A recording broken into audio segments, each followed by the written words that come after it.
time in Canada that they had similar situations where it was these homes that they were building in in areas, and they were housing like hundreds of these folks. And what happened is that the prices of the homes went down, the areas became like ghetto.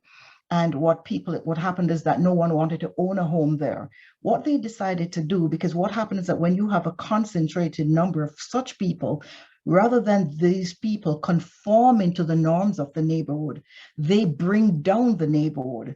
And so what they did in Canada, rather than having this kind of a concentration, they did smaller number of people being in these places, and they implemented all of the other measures that we're talking about. I mean, you asked about what you should be asking from the state. You should be asking for the state that, one, it is properly staffed.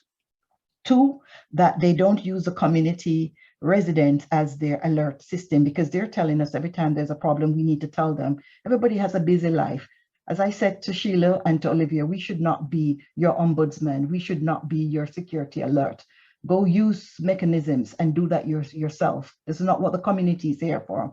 You should ask that they provide protection, so they have a permanent guard outside to prevent these people whenever they wander, and if they're outside, that they don't congregate on the street, and that they don't do drugs on the street, because what they do is that once they leave the location, they're on the street doing their drugs and right in plain sight. But the DSC does not respond, because they, as far as they're concerned, they're outside, right?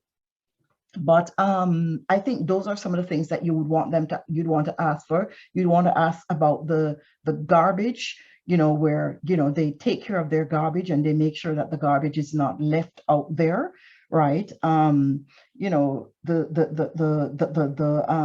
respect the pact that they have with the community, where they don't allow their drug dealers to come into the community where they're servicing these people with drugs, and that they test their residents.